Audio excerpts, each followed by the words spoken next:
ರೇ ಶ್ರೀನಿವಾಸ. ಮಂಕುತಿಮ್ಮನ ಕಗ್ಗದ 10ನೆಯ ಕಗ್ಗ. ನಾವು ಇಲ್ಲಿಯವರೆಗೂ 9 ಕಗ್ಗಗಳನ್ನು ನಾವು ಹೇಳಿದ್ದೇವೆ. ಮೊದಲ 3 ಕಗ್ಗಗಳಲ್ಲಿ ಶ್ರೀ ಗುಂಡಪ್ಪನವರು ಆ ಪರಮಾತ್ಮನೆಂದೆನಿಸಿಕೊಂಡಂಥ ಪರಮಶಕ್ತಿಗೆ ನಮಿಸುತ್ತಾ ವಿವರಿಸಿದ್ದಾರೆ. ಹಾಗೆಯೇ ಮುಂದಿನ 3 ಕಗ್ಗಗಳಲ್ಲಿ ಮನುಷ್ಯನ ಜೀವನ ಮತ್ತು ನಂತರದಲ್ಲಿ 3 ಕಗ್ಗಗಳಲ್ಲಿ ಸೃಷ್ಟಿಯ ವಿಚಿತ್ರಗಳನ್ನು ಬರೆದಿದ್ದಾರೆ.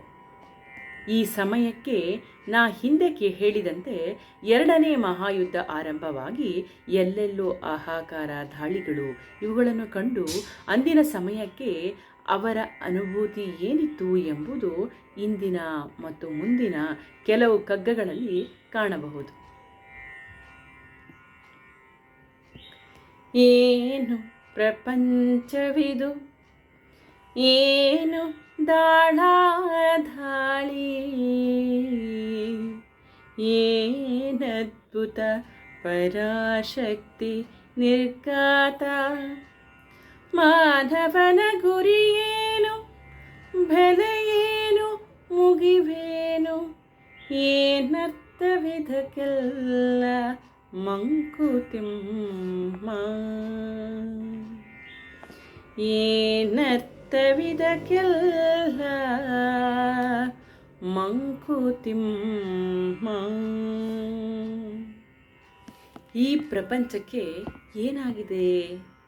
ಏಕೆ ಈ ಮುತ್ತಿಗೆಗಳು? ಏನು ಈ ಹೊಡೆತಗಳು? ಆ ಹೊಡೆತಗಳ ಹಿಂದಿನ ಅಪಾರ ಶಕ್ತಿ ಏನು? ಮಾನವನ ಗುರಿ ಏನು? ಇದಕ್ಕೆಲ್ಲ ಬೆಲೆ ಏನು? ಇದಕ್ಕೆಲ್ಲ ಅಂತ್ಯವೇನು? ಮತ್ತು ಇದಕ್ಕೆಲ್ಲ ಏನು ಅರ್ಥ ಎಂಬ ಭಾವಗಳನ್ನು ವ್ಯಕ್ತಪಡಿಸುತ್ತಾ ಅಂದು ನಡೆಯುತ್ತಿದ್ದ ಪ್ರಾಪಂಚಿಕ ವಿದ್ಯಮಾನಗಳೆಲ್ಲ ಒಟ್ಟುಗೂಡಿಸಿ ಹಲವು ಪ್ರಶ್ನೆಗಳನ್ನು ನಮ್ಮ ಮುಂದಿಡುತ್ತಿದ್ದಾರೆ TVGಯವರು. ಯಾರೋ ಒಬ್ಬ ಸರ್ವಾಧಿಕಾರಿಯ ಅಧಿಕಾರ, ದಾಹ, ಆ ಅಧಿಕಾರವನ್ನು ವಿಸ್ತರಿಸುವ ಮಹತ್ವಾಕಾಂಕ್ಷೆ ಮತ್ತು ಅಹಂಕಾರವನ್ನು ತಣಿಸುವ ಅತೀ ಆಸೆಗೆ ಬಲಿಯಾದವನನ್ನು ಇಡೀ ವಿಶ್ವ, ಒಂದು ರಾಷ್ಟ್ರ ಮತ್ತೊಂದು ರಾಷ್ಟ್ರದ ಮೇಲೆ ದಾಳಿ, ಆ ರಾಷ್ಟ್ರಕ್ಕೆ ಕೆಲವು ಮತ್ತು ಈ ರಾಷ್ಟ್ರಕ್ಕೆ ಕೆಲವು ರಾಷ್ಟ್ರಗಳು ಸಹಾಯಕ್ಕೆ ನಿಲ್ಲುತ್ತವೆ. ಆಗ ಆ 2 ರಾಷ್ಟ್ರಗಳು ಮತ್ತು ಆ ರಾಷ್ಟ್ರಗಳ ಸಹಾಯಕ್ಕೆ ನಿಂತ ಬೇರೆ ರಾಷ್ಟ್ರಗಳ ಎಲ್ಲ ಸೈನಿಕರು ಹೊಡೆದಾಡುತ್ತಾರೆ. ಹಾಗೆಯೇ ಯಾರ ಮೇಲೋ ದಾಳಿಗೊಳಗಾದ ರಾಷ್ಟ್ರಕ್ಕಾಗಲಿ ದಾಳಿ ಮಾಡಿದ ರಾಷ್ಟ್ರಕ್ಕಾಗಲಿ ದಾಳಿಯ ಕಾರಣವೇ ಗೊತ್ತಿಲ್ಲ. ಹೊಡೆದಾಡುವುದು ಪಾಪ, ಮುಗ್ಧ ಸೈನಿಕರು ಕೇವಲ ಜೀವಿಕೆಗಾಗಿ. ಇದು ಮಾನವರ ಜೀವನದ ಇತಿಹಾಸದಲ್ಲಿ ನಿರಂತರವಾಗಿ ನಡೆದಿದೆ. ಕ್ರಿಸ್ತಪೂರ್ವ ಸುಮಾರು 325 ವರ್ಷದಲ್ಲಿ ಅಲೆಕ್ಸಾಂಡರ್ನ ವಿಶ್ವ ವಿಜಯ ಯಾತ್ರೆಯಿಂದ ಹಿಡಿದು ಇಂದಿನವರೆಗೂ ನಡೆದ ಯುದ್ಧಗಳು ಆಯಾಯ ರಾಷ್ಟ್ರಗಳ ನಾಯಕರು ಬೌದ್ಧಿಕ ಮತ್ತು ನೈತಿಕ ದಿವಾಳಿತನದಿಂದಲೇ ನಡೆದಿದೆ ಅಲ್ಲವೇ? ಅಂತಹ ಒಂದು ಸ್ಥಿತಿಗೆ 2ನೇ ಮಹಾಯುದ್ಧದ ಕಾಲದಲ್ಲಿ ಹಿಟ್ಲರ್ನ ತಿಳಿಗೆಡಿತನದಿಂದಾಗಿ ಆರಂಭವಾಗಿ ವಿಶ್ವವೆಲ್ಲ ಹರಡಿ ಹಲವು ಕೆಲವರ ಪಕ್ಷ ಹಿಡಿದು ಹೋರಾಡಿ ಇಡೀ ಪ್ರಪಂಚವನ್ನು ವಿನಾಶದಂಚಿಗೆ ತಳ್ಳಿದರು. ಇಂತಹ ಘನಘೋರ ಯುದ್ಧ ಅಪಾರ ಶಕ್ತಿಯ ವ್ಯಯ, ಸಾವು ನೋವು ಅನುಭವಿಸಿದೆ.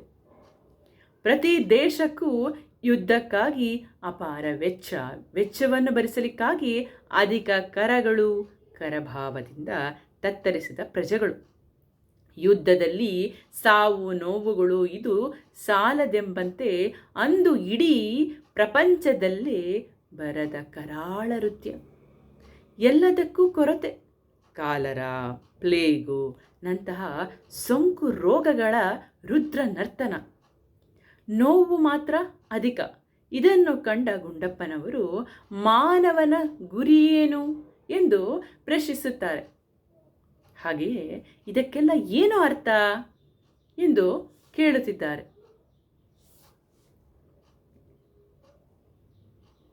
ವಾಚಕರೇ, ನಿಮ್ಮಲ್ಲಿ ಬಹಳಷ್ಟು ಜನಗಳಿಗೆ ಜನರಿಗೆ ಗೊತ್ತು ಇಲ್ಲವೋ, ನನಗೆ ಗೊತ್ತಿಲ್ಲ ಅಂದು ಅನ್ನಕ್ಕೆ ಬರ, ಬಟ್ಟೆಗೆ ಬರ, ಹಾಲು ನೀರಿಗೋ ಬರ, ಪ್ರತಿ ಊರಿನಲ್ಲೂ ಗಂಜಿ ಕೇಂದ್ರಗಳು, ಪ್ರತಿಯೊಬ್ಬರಿಗೂ ಬೆಳಗ್ಗೆ 2 ಸೌಟು ಮತ್ತು ಸಂಜೆ 2 ಸೌಟು.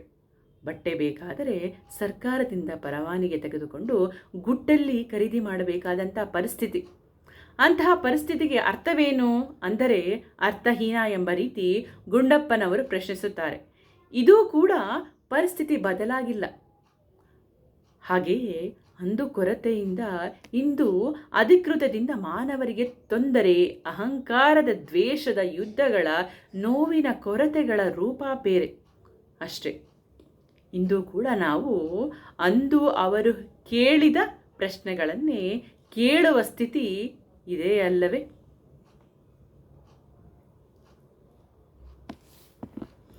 10ನೇ ತಾತ್ಪರ್ಯದ ಭಾವಾರ್ಥವನ್ನು ಹೇಳುತ್ತಾ ಮುಗಿಸುತ್ತಿದ್ದೇನೆ. ಹರೇ ಶ್ರೀನಿವಾಸ.